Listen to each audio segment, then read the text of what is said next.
মানে আজ 2 দিন ধরে কিভাবে তালবাহানা করছে। যার যার খাওয়া ঝটপট খেয়ে নাও, ঠান্ডা হয়ে গেলে কিন্তু ভালো রান্না করছি তোমাদের সাথে একবার এক ঝলক হয়নি, কিন্তু আর একটু পাকবে। তোমাদের কাছে আমি যে কথাটা এখন বলবো খুব হাস্যকর মনে হবে, মানে ইললজিক্যাল লাগবে, বেকার কথা লাগবে। সেটা হলো 2009তে আমার বিয়ে হয়েছে, এখন বাজে সরি এখন 2026, ঠিক আছে। এই প্রথম গ্যাসের চুলা আসছে, মানে সংসার করতে গেলে মানুষের প্রথম জায়গায় হলো কিন্তু রান্নাঘর। রান্না করতে গেলে লাগে হলো গ্যাস, মানে আগুন। তাহলে এত বছর পরে গ্যাসের চুলা পাচ্ছি, আমার কিন্তু আনন্দটা পুরো অন্য রকমের। সেটা কাউকে বলে বোঝানো যায় না, সবাই ভাববে আমি পাগল, কিন্তু আমি তো পাগল না। তা আজকে আসবে গ্যাসের চুলা লাগাতে। কালকে আসার কথা ছিল, কিন্তু কালকে একটু অসুবিধার জন্য আসতে পারিনি। তা আজকে আসবে। তো তোমাদের সাথে আনন্দের খুশির খবরটা এখনই শেয়ার করে দিলাম। বিকেলবেলায় যখন লাগাতে আসবে অবশ্যই ভিডিও নেবো, তোমরা জানতেও পারবে। আর তার থেকেও বড় কথা, কী কী রান্না করলাম তোমাদের সাথে একটু শেয়ার করে দিই। সকালবেলা থেকে অনেকবার ভাবলাম যে ভিডিওটা চালু করি, মানে মোবাইলটা নিয়ে আজকে ব্লগটা চালু করি। তাই ভাবলাম না, আজকে গ্যাস উপলক্ষে ব্লগটা চালু করব। তো শুধু জাস্ট কী কী রান্না করলাম একটু তোমাদের সাথে এক ঝলক শেয়ার করে দিই। অনেক কিছু করেছি, পটল, কুমড়ো, আলু আর ডিম দিয়ে ঝোল। এইটা দারুণ লাগে। অনেক সময় ডিমের পরিবর্তে আমি সোয়াবিন দিই, কিন্তু আজকে একটু ডিম দিলাম। কে কে এই ঝোলটা পছন্দ করো অবশ্যই কমেন্টসে লিখো। আচ্ছা, আর এই চানা বানিয়েছিলাম বাচ্চাদের টিফিনের জন্য, সেই চানা আছে, এই যে 1 বাটি চানা। তার সাথে সাথে বানিয়েছি একদম মাখা মাখা মুগের ডাল, পেঁয়াজ ফোড়ন, রসুন ফোড়ন, 5 ফোড়ন, আর তার সাথে দিয়েছি কালো জিরে ফোড়ন। আর তার সাথে বানিয়েছি এই যে কুচি কুচি করে যত রকমের সবজি ছিল স্টকে, সব রকমের সবজি দিয়ে একটা সুন্দর শুকনো একটা মিক্স ভেজ বলতে পারো সেটা। এর মধ্যে কিন্তু রসুন ফোড়ন আর পেঁয়াজ ফোড়নও দিয়েছি। আর এটা বানিয়েছি সম্পূর্ণ কালো জিরে ফোড়ন দিয়ে। এই হলো আজকে আমার দুপুরের মেনু। এরপর সরাসরি তোমার সাথে দেখা হবে গ্যাসের ওভেন লাগাতে আসবে তখন। তোমাদের বলেছিলাম বন্ধুরা বিকালবেলায় দেখা করব, কিন্তু যিনি গ্যাসের চুলাটা লাগাবেন, গ্যাসের চুলাটা নিয়ে কত সমস্যা হচ্ছে বলো তো। তো বললো যে এখন না, একটু পরে, মানে সামান্য কাজে না কেউ গুরুত্ব দেয় না। হ্যাঁ, তা কত আমার সাথে তাড়াতাড়ি করে আজকে অফিস থেকে এসে ফোন করলো, বললো একটু তাড়াতাড়ি আসো, গ্যাসে যে লাগাবে সে দাদাকে ফোন করলো, বলে আসছি স্যার আসছি, 7টার মধ্যে চলে আসবো। তো 7টা কখন বাজবে তার ঘড়িতে জানি না। তো আমার এখানে সন্ধ্যাবাতি লাগানো কমপ্লিট। বড় মেয়ে গেছে স্কেটিংয়ে, ছোটো মেয়ে একটু SW করছিল, হোমওয়ার্ক করছিল, এখন টিভি দেখছে। আমার সন্ধ্যাবাতিও হয়ে গেছে, এবার আমি খাবো চা।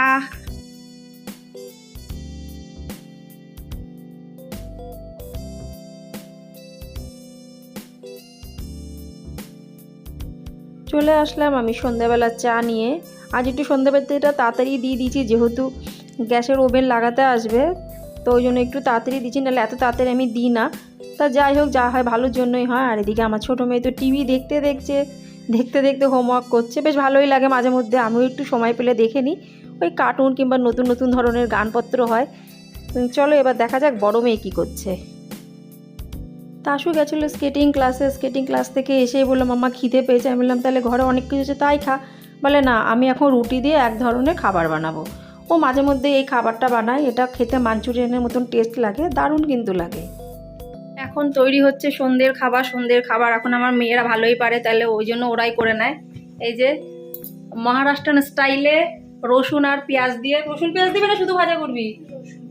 রসুন পেঁয়াজ সোয়া সস আরও কি কি চাটনি ফাটনি দুনিয়া সব কিছু দিয়ে বানাবে হলো রুটির কি একটা, খেতে ভালো লাগে। ও রুটির মাঞ্চুরিয়ান।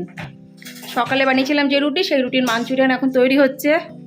এই যে এদিকে হলো আরেকজন, এখন তার কম্পিউটারের পরীক্ষা কয়দিন পরে, তাই এখন কম্পিউটারের ক্লাস করতে বসেছে পাপার কাছে। আর আমার তো মোবাইল আর একটু পরে কখন যে আসবে গ্যাসের কানেকশানটা লাগাতে, সত্যি গন্ধ। তাসু জালিটা খুলে দিচ্ছি, নাহলে সারা ঘর নয় ভাজার গন্ধ হয়ে যাচ্ছে। জালি লাগিয়ে দিচ্ছে, কাজ খুলে দিলাম। রুটিগুলোকে পিস পিস করে কেটে নিমকির মতন ডিপ ফ্রাই করছি, খেতে কিন্তু দারুণ। আমি কুরকুর করে খাচ্ছি।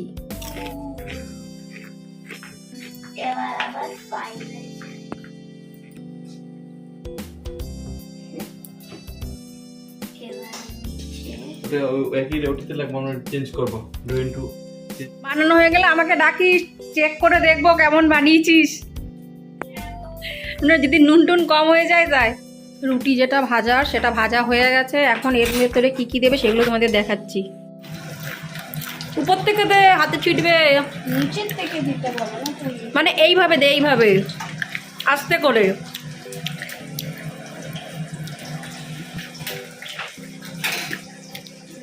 পেঁয়াজও দিয়ে দিলাম। একবারে দিয়ে দে।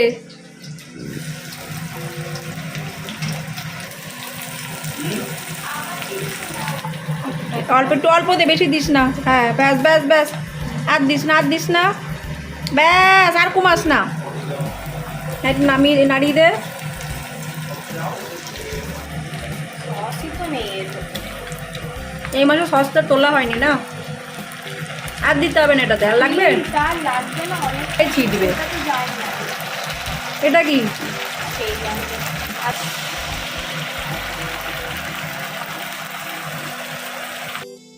পেঁয়াজ আর টমেটো ভালোভাবে মাখা হয়ে গেলে ওর মধ্যে কিন্তু খানিকটা জল দেওয়া হয়েছে। সবে মশলাগুলো দিল, ওগুলো পাকবে। আমি বললাম যখন রুটিটা ঢালবি তখন ডাকিস। এটা খেতে কিন্তু একদম দোকানের মাঞ্চুরিয়ানের মতন। আমরা যেমন হোটেলে গিয়ে, দোকান বলতে গেলে দোকান না, হোটেল গিয়ে আমরা যখন মাঞ্চুরিয়ান খাই ঠিক যেরকম টেস্ট আসে সেটাও কিন্তু এই রুটি মাঞ্চুরিয়ানেরই একদমই সমান সমান টেস্ট। এটা এখানকার প্রায় মানে আমার বান্ধবীরা বানাতে পারে, তা আমার মেয়ে কিন্তু শিখে গেছে। যেহেতু বারবারই বলি ওরা মহারাষ্ট্রে জন্মেছে দুজনেই, এখানকার খাবার দাবার ওদের ভালো লাগে, ওই জন্য টুকটাক খাবার কিন্তু এদিক দিয়ে ওদিক দিয়ে ওরা শিখেই যায়। সত্যি কথা বলতে ওদের শেখার এনার্জিটা আছে বলেই কিন্তু ওরা পারে। প্লেট বার করো। এখনো হয়নি কিন্তু আর একটু পাকবে। 4টে এক মাপের প্লেট বের করে নিয়েছে, এখন 4 প্লেটে কিন্তু সুন্দর করে সাজাচ্ছে। আমি বারবার বলছি, আমি যেহেতু ভাজার সময় অনেকটা খেয়ে নিয়েছিলাম, ভাজা করকর করকর করে, আর কেউ কিন্তু খাইনি, তো বেশ ভালোই লাগলো নিমকির মতন। আমি বারবার বলছি আমাকে কম দিতে, কিন্তু বলছে না মাম্মা আমরা 4 জনে কিন্তু একই মাপের খাবো। আমি বললাম ঠিক আছে। ওই জন্য দেখো 4টে প্লেটই কিন্তু সমান, আর দেখতেও যেরকম সুন্দর, খেতে কিন্তু অদ্ভুত। আর সব থেকে বড় কথা, এর যে একটা গন্ধ আসছে পুরো হোটেলের মতন। যার যার খাওয়া ঝটপট খেয়ে নাও, ঠান্ডা হয়ে গেলে কিন্তু ভালো লাগবে না খেতে। চটপট চলে আসো খেতে গেলে। আমার মেয়ে বানিয়েছে। আবার আমরা খেতে বসছি, এই যে আমাদের 4 জনের প্লেট রেডি। সত্যি একদম পুরো মাঞ্চুরিয়ান যেভাবে তৈরি করা হয় সেইভাবে মাঞ্চুরিয়ানের স্টাইলে এটা হয়েছে, আর খেতেও কিন্তু ঠিক একদম মাঞ্চুরিয়ানের মতন লাগে। আর এটার নাম হলো রুটি মাঞ্চুরিয়ান। এরকম টেস্ট ছিল। দারুণ হয়েছে। এখন বাজে রাত্রি প্রায় 10:45। আমার রাতের রান্না করা কমপ্লিট, সব কিছু হয়ে গেছে। এখনো পর্যন্ত সে গ্যাসের চুলাটা লাগানোর জন্য কোম্পানির থেকে লোক আসেনি। তাহলে চিন্তা করো, মানে আজ 2 দিন ধরে কিভাবে তালবাহানা করছে। আমি তো আমার কর্তামশাইকে বললাম তুমি অনলাইন কমপ্লেন দিয়ে দাও, কারণ এরা তো নর্মাল এলা, এরা কোম্পানির থেকে, যে কোম্পানির থেকে চুলাটা কেনা হয়েছে সেই কোম্পানির লোক এসেই চুলাটা লাগিয়ে দেবে। দেখা যাক, এখন আর আসবে না, এত রাত হয়ে গেছে, এখন আর আসবে না। তাহলে আর কি বলবো, ভাবলাম তোমাদেরকে আজকে ভিডিওটা সুন্দর করে দেখাবো গ্যাসের চুলার ব্যাপারে। ওই দেখো ওরকম প্যাকিং ওইখানেই রয়ে আছে, দেখতে পাচ্ছ? ওই যে টিভির ক্যাবিনেটের নিচে ওইখানেই রাখা। আর কি, এবার খাবো দাবো, বাসনপত্র মাজা, ডেলি কাজের রুটিন, তাই মেয়ের এখনও পড়ছে। তাহলে আজ এতটুকুই, মনটা খারাপ হয়ে গেল। তাহলে ভিডিওটি কী আর বলবো, এখানে সমাপ্ত করছি। যদি তো অনেক আশায় ছিলাম আজকে, আর ভেবেও ছিলাম আজকে কিছু একটা মিষ্টি জিনিস বানাবো। অ্যাটলিস্ট সিমাই তো বানাতেই পারতাম, ঘরে সিমাই আছে, দুধ আছে, কিন্তু দেখো হলো না। তো আজকে এখানে সমাপ্ত করছি। যদি ভালো লেগে থাকে লাইক, সাবস্ক্রাইব, শেয়ার, কমেন্ট করে পাশে থেকো। আবার তোমার সাথে দেখা পরবর্তী ব্লগে। তখন জন্য সবাই টাটা।